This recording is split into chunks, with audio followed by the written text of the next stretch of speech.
Bonsoir à tous et bienvenue. Ils sont bruxellois, mais ils ont décidé de partir au bout du monde. L'appareil photo en bandoulière pour rendre compte de réalités qui sont parfois très éloignées de notre quotidien. Ils sont photographes, photojournalistes de guerre. Alors, autour de la table ce soir, Roger Job, bonsoir. Bonsoir. Estelle Parawake, bonsoir à vous. Nous avons également Gaëlle Turine, bonsoir. Et Jean-Marie Guillain, bonsoir. Bienvenue. Alors, on va commencer avec vous, Jean-Marie. Alors vous, votre truc à vous, ce sont les fonds marins. Vous partez dans les fonds marins, la rencontre aussi des cétacés et aussi des requins. Alors moi, ce que je trouve incroyable dans votre histoire, c'est qu'il y a quelques années encore, vous aviez peur de l'eau et la phobie des requins. Qu'est-ce qui s'est passé ? Oui, en fait, chez moi, c'était un processus assez improbable, dans la mesure où depuis l'enfance, j'avais vraiment une limite psychologique qui me semblait infranchissable. Et puis voilà, petit à petit, j'ai eu la chance, il y a maintenant un peu moins de 8 ans, de vivre au bord de l'eau et puis de l'apprivoiser, de dépasser ma peur. Et puis de fil en aiguille, j'ai constaté que derrière la peur de l'eau, il y avait la peur du requin. Et donc j'ai voulu aller les voir, je les ai rencontrés. Et la rencontre a été telle que c'était une jubilation infinie, une joie enfantine, et donc du coup j'ai décidé de consacrer quelques années à une tentative de réhabilitation de leur image dans la conscience collective. Voilà, on voit quelques images ici à l'écran, et plus que même un sentiment de jubilation, vous êtes ce qu'on appelle un chuchoteur de requins. Expliquez-nous un peu ce que ça signifie.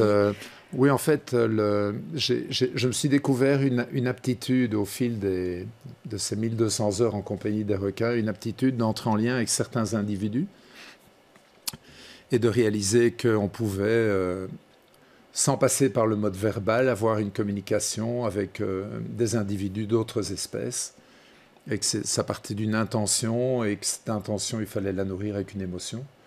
Et quand c'était juste, il y avait un individu qui venait en résonance et qui entrait en lien avec vous. Et donc, j'ai eu des moments assez extraordinaires avec aussi des requins, avec d'autres animaux, mais avec certains individus. C'est le secret pour pouvoir finalement mener à bien un travail de photographe ou même de réalisation, on verra, sous l'eau, en contact avec ces animaux parfois difficiles à approcher, évidemment. Je pense qu'il faut d'abord et avant tout une très grande conscience. Elle est aussi indispensable pour des aspects de sécurité.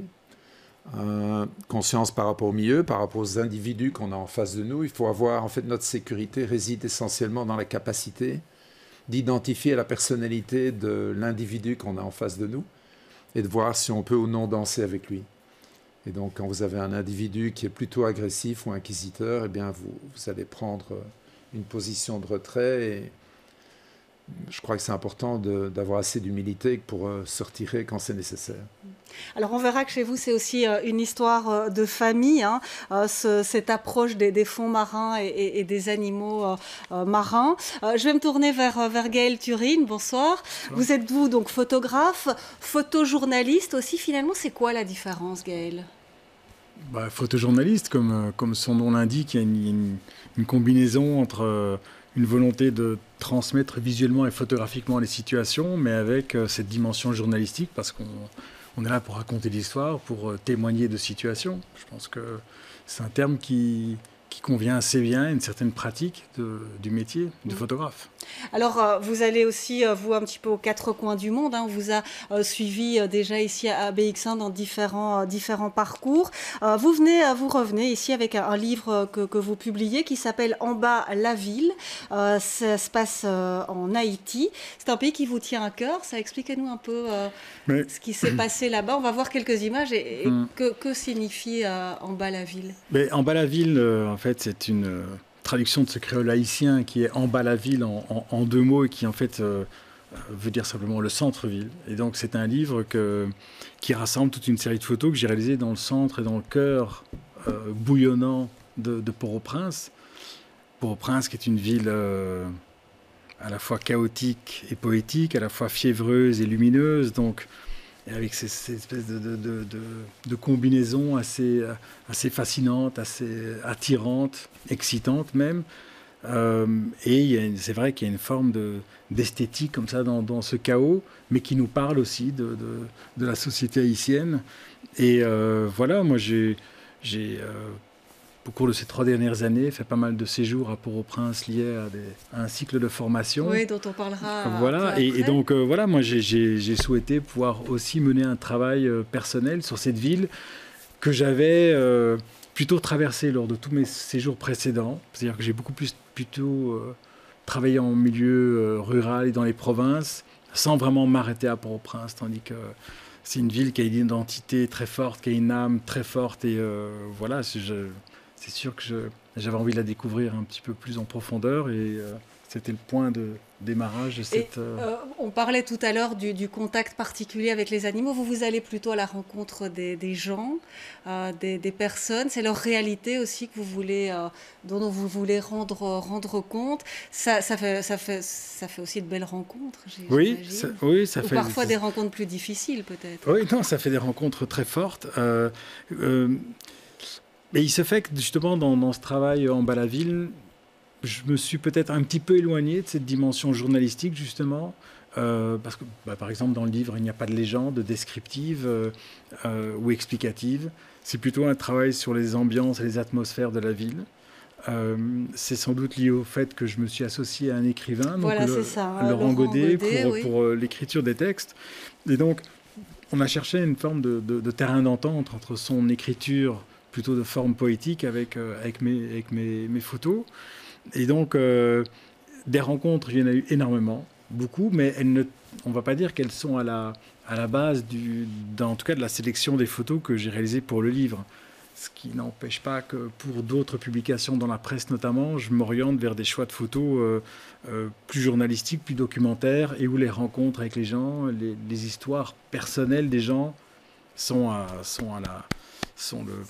la priorité même du choix des photos. Donc, l'essence même des photos que vous choisissez. Alors Roger Job, on parle ici d'une ville, par exemple Port-au-Prince et le chaos. Alors vous connaissez ça puisque vous êtes aussi photojournaliste, journaliste de guerre. Vous êtes allé sur des terrains évidemment très, très difficiles. Qu'est-ce qui fait qu'à un moment, on a envie justement d'aller rendre compte, là au-delà même de réalités qui sont loin de notre quotidien, de pays en guerre?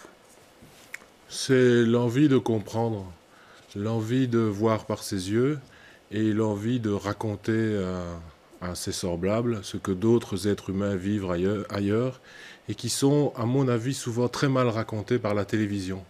La télévision a beaucoup moins le temps. C'est un travail qui se fait souvent en équipe, donc c'est un travail qui coûte cher aussi par les moyens techniques. Donc souvent, il y a moins d'intégration, il y a moins, comme disait Bourdieu de la sociologie, il y a moins de conversion à l'autre. Alors que nous, Gaël et moi, quand on va quelque part, on reste longtemps. Souvent, on n'est pas à l'hôtel, on dort chez des gens qu'on rencontre, des chauffeurs, des fixeurs, des gens comme ça. Et ça nous permet de raconter des histoires qui ont quelque chose de supérieur à celles des écrivains. C'est que nous, nos histoires, elles sont vraies. Et donc, moi, je ne parle pas beaucoup d'objectivité, je parle juste d'honnêteté et de transmettre à d'autres le message que certains me confient ailleurs. Alors justement ici peut-être le message de ces pasteurs nomades, c'est dans le nord du Kenya, hein, c'est au Turkana, qui subit les changements climatiques vraiment de plein fouet. C'est quoi leur réalité En fait, c'est une population, évidemment, c'est une façon de vivre tout à fait millénaire, c'est une des grandes étapes de l'humanité. Quand l'homme a décidé d'arrêter de poursuivre des animaux pour les manger, les chasser, et qu'il a décidé d'en élever. Et ces nomades du Kenya, je les avais photographiés il y a très très longtemps pour le magazine Géo. Et c'était une population qui n'avait jamais mendié un sac de riz de sa vie. Et j'y suis retourné un peu par hasard, 15 ans plus tard, et je me suis rendu compte que ces gens dont la façon de vivre avait traversé les siècles, était vraiment très très menacée à cause de nos émissions à nous de CO2. Et donc j'ai voulu raconter cette histoire.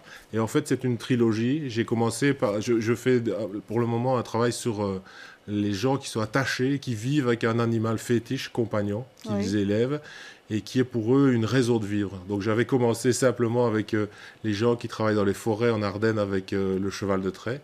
Puis j'ai fait eux avec les dromadaires et les vaches. Et là, pour le moment, avec une autre photographe qui s'appelle Gaëlle Henkens, je fais un travail en Camargue sur les vieux éleveurs de taureaux. Ah oui, mais ça, on y viendra tout à l'heure. Vous allez nous expliquer aussi ce projet-là. Et puis, je me tourne vers Estelle. Alors, vous êtes la seule femme ce soir. Je dois quand même préciser que j'en ai invité plusieurs, mais que, voilà, pour des raisons d'agenda, elle n'était pas disponible. Mais vous êtes là et on est très heureux de vous recevoir. Alors, vous êtes donc aussi photographe et peut-être plus précisément portraitiste, hein, j'allais dire. Je ne sais pas si vous aimez cette étiquette-là.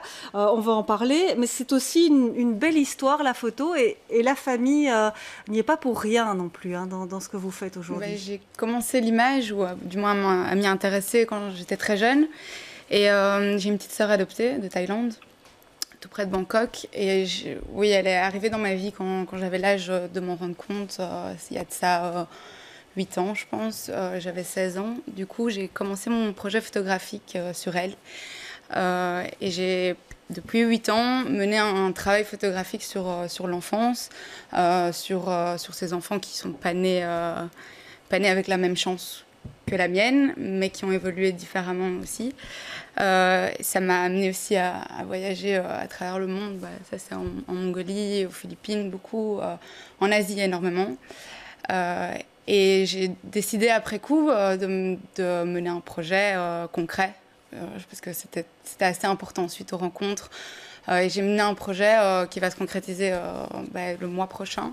Et je repars en Inde, justement reconstruire une école grâce à la vente de mes images et de ce dont j'ai parlé. Et on parlait de rencontres tout à l'heure ou d'approche journalistique. Oui. Alors, quelle est votre approche à vous plus particulièrement ? Contrairement à mes collègues, j'ai aucune... J'expose pas une problématique, je parle pas de ça, je parle de l'humain et de la beauté de la rencontre, de l'impact de la rencontre. Peut-être qu'un jour dans ma vie, je me déciderai à exposer une problématique, mais là c'est pas le cas, j'ai pas envie de faire ça. Je parle de personnes qui ont marqué ma vie d'une manière ou d'une autre, qui m'ont interpellée et qui ont quelque chose à dire. Donc c'est des personnes vraiment que vous avez... Il y a eu une vraie rencontre à chaque fois ? J'ai chaque fois, ça c'est les autos, j'ai vécu chaque fois avec ces personnes-là. Que ce soit une journée ou 5 mois, peu importe, le laps de temps n'est souvent pas important pour comprendre. Maintenant, il y a des rencontres qui ont été très furtives, mais qui m'ont marquée aussi. Voilà. Alors, quand on parle de rencontres, Jean-Marie, je reviens vers vous. J'ai l'impression que vous, ça, c'est aussi quelque chose qui vous guide, les rencontres, et peut-être la rencontre, évidemment, je dis peut-être, mais évidemment, avec votre compagne, Leïna. Vous travaillez ensemble. Vous avez travaillé autour de sa grossesse. Quel a été le projet de départ ? En fait, Leïna a un parcours un peu parallèle au mien, mais avec très peu de points de rencontre. C'est-à-dire qu'elle a évolué principalement au milieu des cétacés depuis l'âge de 14 ans, suite à une dépression. Et ce sont les dauphins qui lui ont redonné le goût à la vie. Et puis, de fil en aiguille, c'est devenu sa famille de cœur. Et donc, la mienne, ceux qui m'ont ramené dans le cœur sont les requins, même si ça paraît un peu paradoxal. Et donc, quand nous sommes croisés, il y avait une évidence, c'est que si nous avions un enfant, nous souhaitions lui offrir une chose, c'était le lien à l'océan et à ses habitants. Et donc, pendant la grossesse, on a emmené notre futur enfant, sans vouloir, on ne voulait pas savoir si c'était une fille ou un garçon. On l'a emmené au plus près des baleines à bosse pour leur chant, des cachalots pour leur sonar et des dauphins pour leur sonar. Voilà, on voit ces photos. Voilà, magnifiques. Et donc on a eu des moments d'une intensité assez exceptionnelle. Des moments, un jeune cachalot qui s'est posé face à Leïna à 50 cm du ventre et qui a cliqué pendant plus de 3 minutes, voilà, et dodeliné pour pouvoir aussi regarder Leïna, parce qu'ils ont un angle mort devant eux. Et donc, ce sont vraiment des moments magiques. Et je voudrais rebondir une seconde sur ce que Roger disait, oui. Parce qu'en fait, pour moi, la clé, c'est de toute façon jamais nous qui décidons de l'heure de la rencontre, et donc la clé, c'est le temps. Donc, c'est de créer un espace-temps propice à la rencontre. Et donc, c'est d'ailleurs l'objet du nouveau projet, c'est slowness, la lenteur. Donc, c'est revenir. Donc il faut prendre le temps, il faut être patient. Oui, il faut se l'offrir le temps. Ouais. Il faut se l'offrir et offrir à l'autre, parce que les animaux, globalement, ils ont peur de l'homme. On est leur prédateur ultime. Et donc, des deux, celui qui doit retrouver la confiance, c'est d'abord l'animal. Et donc, il faut lui donner cet espace et ce temps pour que la rencontre se passe. Et donc finalement, là on voit aussi des photos maintenant, donc c'est une petite fille, on peut le dire. C'est une petite fille, oui. Qui, donc vous l'avez mise en contact très rapidement aussi avec les animaux. Comment ça se passe quand par exemple Leïna plonge avec le bébé là parmi les dauphins? En fait, au départ, tous les enfants sont égaux par rapport à ça. C'est qu'ils naissent avec le réflexe respiratoire. Ils viennent d'un milieu aquatique avec le ventre, la matrice.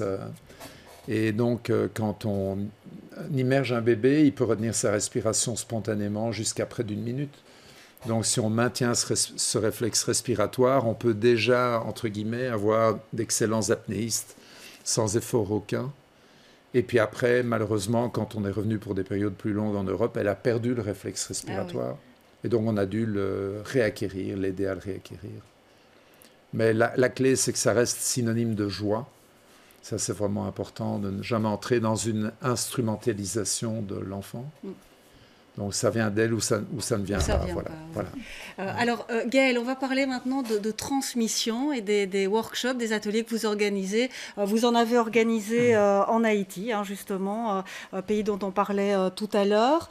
On va voir quelques photos d'un collectif de photographes haïtiens, c'est ça, qui ont suivi vos formations, avec lesquels vous avez travaillé. Et là, on travaille sur une frontière. C'est aussi quelque chose un sujet qui vous tient à cœur, cette frontière entre Haïti et la République dominicaine, qui se partagent la même île. Oui, c'est ça. Donc, en fait, lors de l'une des productions, on leur a proposé de travailler collectivement autour d'un même thème, mais de leur laisser le choix. Donc ça, c'était au bout d'un certain nombre de workshops et de séjours là-bas. On leur a proposé de choisir eux-mêmes le thème et de manière assez... très rapidement, ils ont voulu travailler sur un thème plutôt engagé, qui est ce grand sujet... à problème, parce qu'il y a beaucoup de choses qui se passent sur la frontière haïtiano-dominicaine. Et donc, ils se sont répartis tout le long de la frontière. Et l'idée était que chacun puisse réaliser une histoire en empruntant des langages visuels différents. Tout comme là, on peut voir un photographe qui a travaillé de manière assez sérielle sur le passage d'un fleuve, et on peut voir toute une série de... tout ce que les Haïtiens peuvent porter sur leur tête, une photographe qui a travaillé en faisant plutôt des portraits de déportés, donc des Haïtiens qui ont été déportés par les autorités dominicaines, d'autres photographes qui ont travaillé dans des camps de déplacés, etc. Un photographe qui a travaillé sur la mémoire d'un massacre d'Haïtiens qui a eu lieu il y a quelques décennies en République dominicaine, etc. etc. Donc voilà, et toutes ces histoires ont été rassemblées au sein d'une revue qui s'appelle Frontières et qui a été éditée, publiée, et que l'on peut trouver à la fois en ligne, mais aussi en version papier, etc. Oui, donc effectivement, pendant 3 ans, j'ai mené, pas seul, mais en compagnie d'une graphiste et d'un vidéaste, toute une série de workshops destinés à ces photographes haïtiens, pour que finalement ils puissent avoir... des quelques outils élémentaires pour pouvoir pratiquer, aussi, travailler, évoluer comme photographe, et puis à un moment vraiment pouvoir devenir les photographes référents en Haïti. J'ai une petite question. Ils exposent là-bas, justement. Oui, ce travail a été notamment montré à Port-au-Prince. Et donc, voilà, l'idée, c'est ça. Puisque Port-au-Prince, Haïti est une ville où il y a énormément d'ONG, il y a quand même régulièrement suffisamment de catastrophes politiques, environnementales, sociales, économiques et autres qui se déroulent là-bas, qui fait que beaucoup de photographes sont envoyés là-bas. Eh bien, l'idée, c'est qu'ils puissent faire le boulot eux-mêmes. Ils sont chez eux, ils connaissent la langue, ils connaissent la culture. Qu'ils puissent rendre compte aussi eux-mêmes. Alors, on va repartir, on en parlait tout à l'heure, en Camargue, alors, pour ce travail, Roger, c'est un projet sur lequel vous travaillez, et vous parliez des taureaux, parce que c'est vrai que là, vous êtes allé à la rencontre de manades de taureaux, une manade de chevaux aussi. Qu'est-ce qui vous a donné envie, là, de rendre compte de cette réalité-là? Ce n'est pas les cartes postales, évidemment, de la Camargue qu'on connaît. Donc c'est l'attachement à un animal particulier. c'est aussi une manière de vivre, parce que la Camargue, évidemment, on connaît tous les images d'Épinal, des chevaux qui galopent au Sainte-Marie de la Mer avec les flamants roses et le coucher de soleil. Mais en fait, derrière ça, il y a une passion ancestrale, un culte du taureau qui n'a rien à voir avec celui de l'Espagne, puisque là, c'est le taureau qui est roi et non pas un toréador qui le tue. Et aussi, c'est un endroit qui est menacé par le réchauffement climatique, parce que la Camargue est seulement 80 cm plus haute que le niveau des mers. Donc j'ai voulu, c'est la troisième partie de cette trilogie, j'ai voulu raconter ça et en fait j'ai commencé les photos avec ma collègue depuis 3 ans et ça va se terminer maintenant. D'accord, donc ça c'est un projet qu'on va pouvoir suivre et découvrir dans son entièreté. Là on vous dévoile juste quelques clichés. Peut-être pour rebondir sur ce que Jean-Marie disait, vous restez plus en retrait par rapport aux animaux ou il y a un contact qui s'établit aussi? Comment vous réagissez vous en tant que photographe dans ce cas-là? Moi je ne photographie pas les animaux, je n'ai pas les compétences pour cela. Je pense que les photographes animaliers, il faut encore une bonne dose de patience bien supérieure à la nôtre. Mais j'ai quand même une certaine passion depuis 7-8 ans maintenant pour les gens dont la vie est liée comme ça à un animal qui les rend simplement heureux et que la modernité souvent contraint de vivre différemment. Aujourd'hui, travailler avec un cheval de trait dans les Ardennes, il faut vraiment le vouloir. Et donc c'est la même chose que j'ai voulu raconter à travers des populations belges, françaises ou kenyanes. Alors Estelle, je reviens vers vous. Beaucoup de rencontres, on le disait, dans les portraits que vous réalisez, mais des rencontres aussi dans vos voyages avec, par exemple, un photographe au Brésil, Diego Santana. Vous avez travaillé ensemble. Ça fait aussi... Je ne pourrais pas dire ça. Enfin, j'ai pu le suivre, oui. C'est un grand reporter brésilien, que moi j'admire beaucoup, j'adore son travail. J'ai pu le suivre dans la région du Ceará. Lui fait un reportage là-bas sur la région la plus sèche du Brésil. Et oui, c'est quelqu'un qui m'a appris justement, comme le disait monsieur, l'importance du temps. Et j'ai 24 ans, donc je suis assez jeune. Et justement, on est fort dans la rapidité, on est fort dans l'immédiat. Voilà, oui, vrai, exactement. Et il m'a calmée, il m'a dit Estelle, apprends à prendre ton temps. Et je pense que c'est la plus belle chose que lui m'ait apprise et qu'on m'ait appris dans la vie aussi, parce qu'on arrive à considérer l'autre qu'en prenant du temps. Et c'est ça qui est beau, c'est en posant même mon appareil sur quelqu'un, je prends le temps de la considérer. Et je pense que ce qu'il y a de plus fort au moment où ça se passe, c'est de voir que l'autre se sent considéré. Donc on se sent considéré et en considérant l'autre, c'est magique, quoi. Et c'est vrai qu'on parle de prendre le temps. On est dans une société de l'immédiateté avec les réseaux sociaux. Tout le monde fait des photos avec son smartphone. Vous avez un regard particulier, vous, en tant que photographe, je ne sais pas, peut-être Gaël ou... Sur l'utilisation des voilà, smartphones. oui, c'est ça. Ah oui, moi, je suis ce côté où on ne prend plus le temps du tout. Hein. Oui, l'hyper... on est dans des sociétés complètement accélérées. On est dans un rythme qui n'est plus du tout humain. Enfin, moi, souvent, je me fais la remarque. On en parle beaucoup avec les collègues, mais pas seulement qu'avec des collègues photographes, avec des amis qui font des tas de métiers différents. On se rend compte tous qu'on vit des rythmes assez intenables.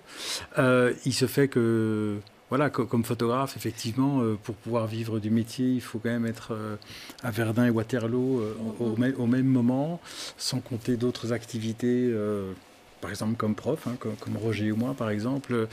Voilà, tout ça s'ajoute. C'est des tas d'activités qui fait qu'à un moment, cette vie est envisageable. Donc, mais c'est vrai que c'est assez fatigant. Et pour en revenir à la question des téléphones portables, moi, j'ai aucun problème avec ça. Au contraire, ça peut devenir un très bon médium, un très bon support. Le problème, c'est qui le pratique et que deviennent les photos. Ouais. En soi, que les gens fassent des photos et essayent de les diffuser, pourquoi pas. Maintenant, quand un magazine ou un quotidien décide de publier la photo d'un photographe entre guillemets amateur, c'est à l'organe de presse de prendre responsabilité et de savoir quel acte il pose en publiant plutôt ces photos-là, plutôt que les photos d'un photographe dit professionnel, avec toutes les compétences et toutes les rigueurs, l'éthique, etc. qui vont avec. Oui.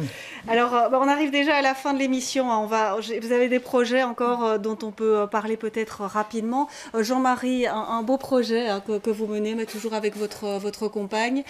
C'est l'idée d'aller à nouveau à la rencontre des animaux marins, mais aussi en mesurant. En qualifiant la relation.